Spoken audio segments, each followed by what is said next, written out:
Assalamualaikum warahmatullahi wabarakatuh. Waalaikumsalam warahmatullahi wabarakatuh. Bismillahirrahmanirrahim. Alhamdulillahirabbil alamin.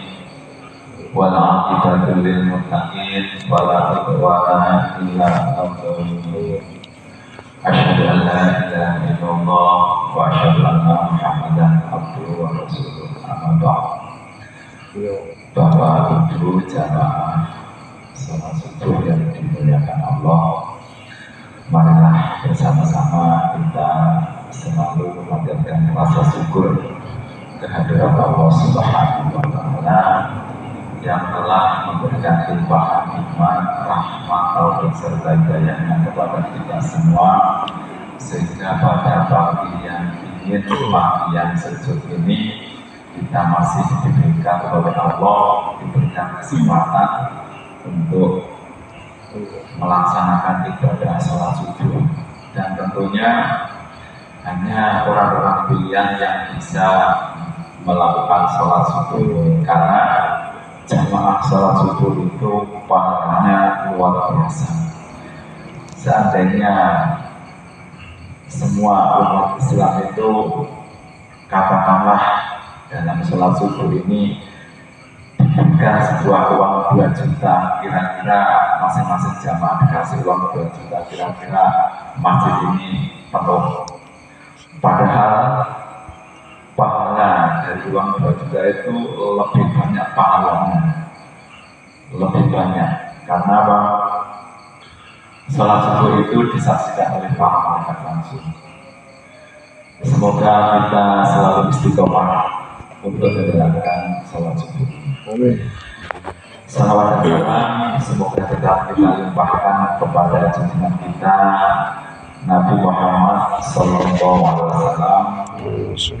yang telah memberikan ajaran, tuntunan, dan petunjuk kepada kita semua, sehingga sampai saat ini kita masih mengikuti sunnah-sunnahnya, bisa mengikuti jejak beliau, sehingga sampai saat ini kita juga masih berada di jalan yang lurus.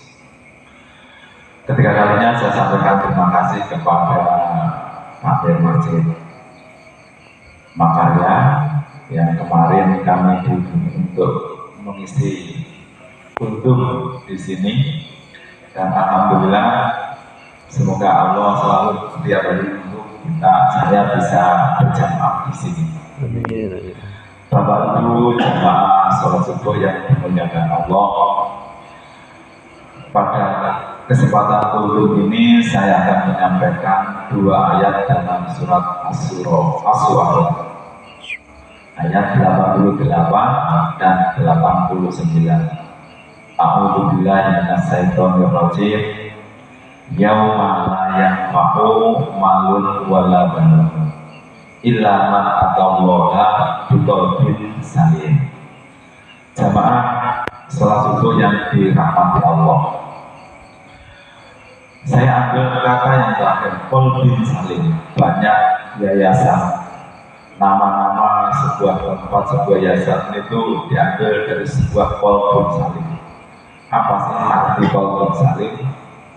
Qalbin salim itu adalah hati yang bersih.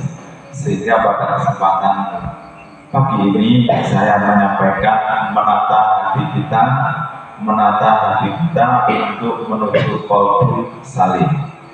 Jamaah sholat subuh yang dimuliakan Allah, kita diciptakan oleh Allah Subhanahu wa Ta'ala itu adalah untuk ibadah. Wa ma khalaqul jinna wal insa illa liya'budun.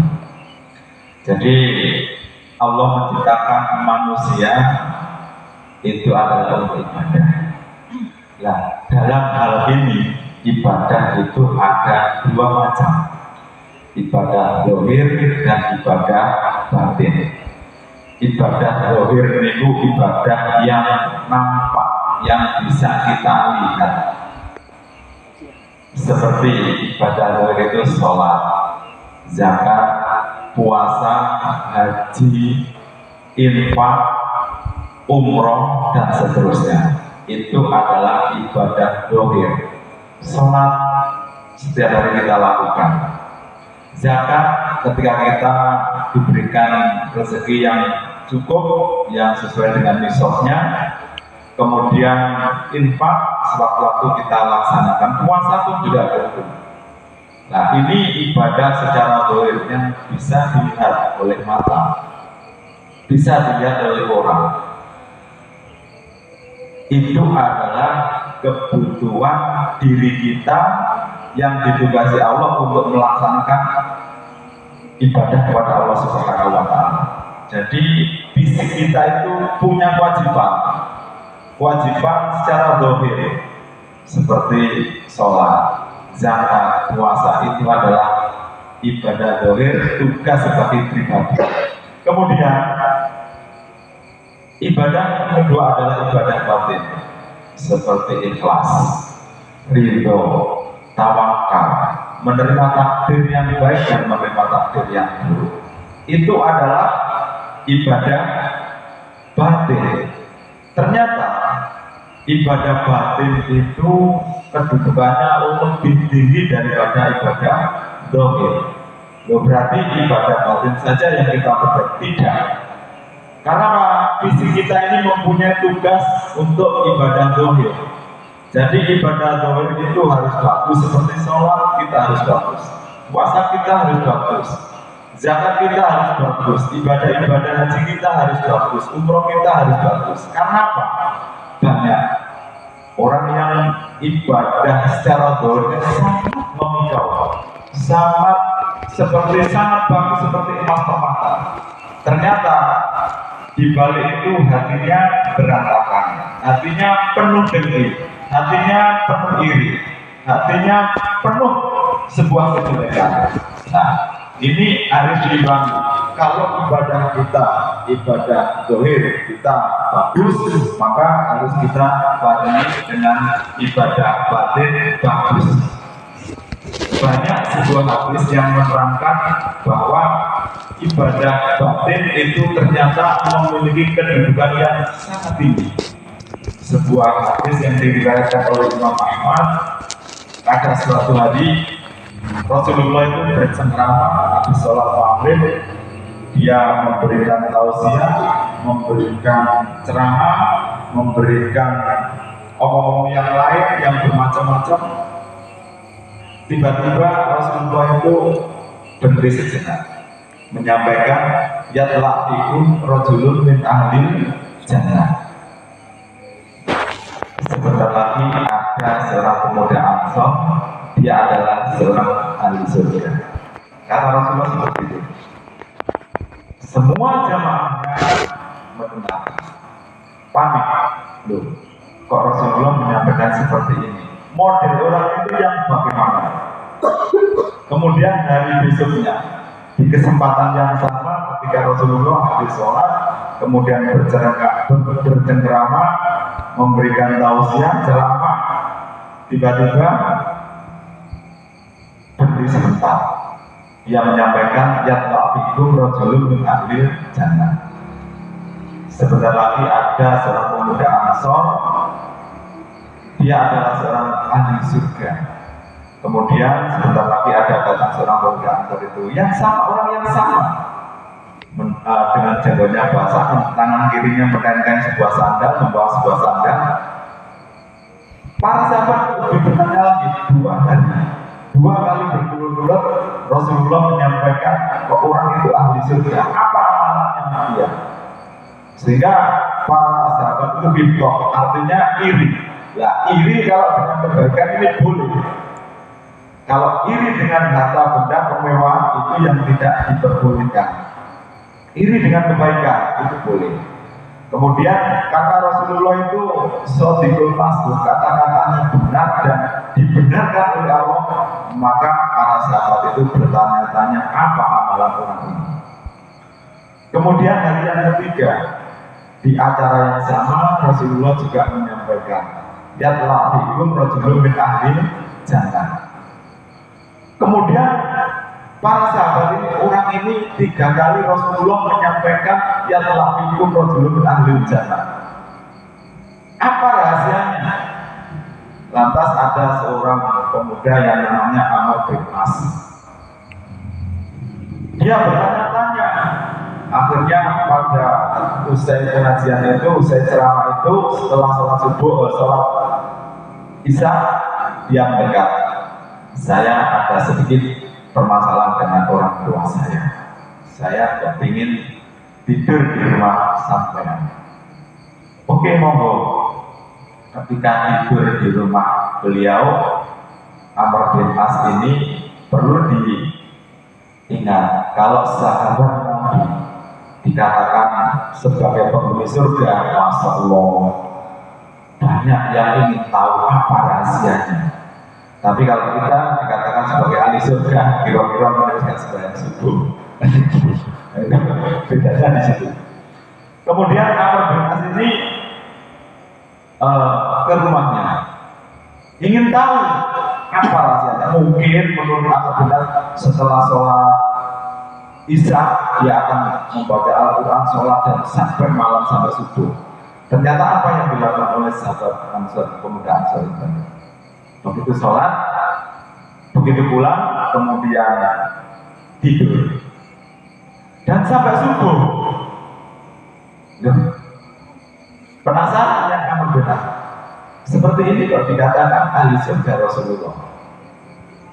Kemudian Amr bin As ini, mungkin ini tadi siang tadi itu bekerja keras, kemudian pulangnya terlalu malam sehingga malam tidak bangun. Kemudian setelah sholat subuh dia ibadahnya biasa, sholat duhanya biasa. Kemudian hari yang kedua, mungkin nanti malam hari yang kedua, pemikirannya Amr bin As seperti itu. Ternyata hari yang kedua di malam hari dia hanya bangun sebentar berdoa, kemudian tidur lagi sampai subuh. Lebih penasaran lagi yang namanya Amr bin As. Seperti ini kok dikatakan sebagai penghuni surga. Apa nggak keliru Rasulullah? Kemudian sampai subuh pagi tetap aktivitasnya biasa. Kemudian yang hari ketiga, mungkin hari ketiga nanti ibadahnya ditingkatkan. Ternyata pada saat hari yang ketiga dia juga biasa-biasa saja. Sholat tahajud sebentar, kemudian tidur lagi, sholat subuh. Nah setelah sholat subuh pagi hari, Amr bin As ini pamit kepada sahabat Ansor itu, pemuda Ansor tadi. Ya, karena saya sudah 3 hari, saya penasaran dengan amal ibadah yang panjenengan lakukan. Panjenengan kok dikatakan oleh Rasulullah sebagai penghuni surga, padahal jenengan juga biasa-biasa saja. Kalau begitu sebenarnya saya mau pamit, saya tidak ada masalah dengan orang tua saya, cuma saya ingin tahu apa rahasia panjenengan kok dikatakan Rasulullah sebagai penghuni surga. Ya, saya pamit pulang. Begitu pulang jarak beberapa langkah, pemuda Ansor ini memanggil Ta'al di kemari Pak sahabatku.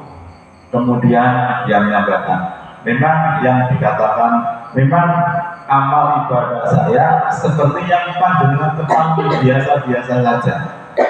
Tetapi yang perlu dicatat, sebelum tidur dia selalu membersihkan hatinya. Artinya menghilangkan rasa iri, menghilangkan rasa dengki, memaafkan kepada semua saudara muslim.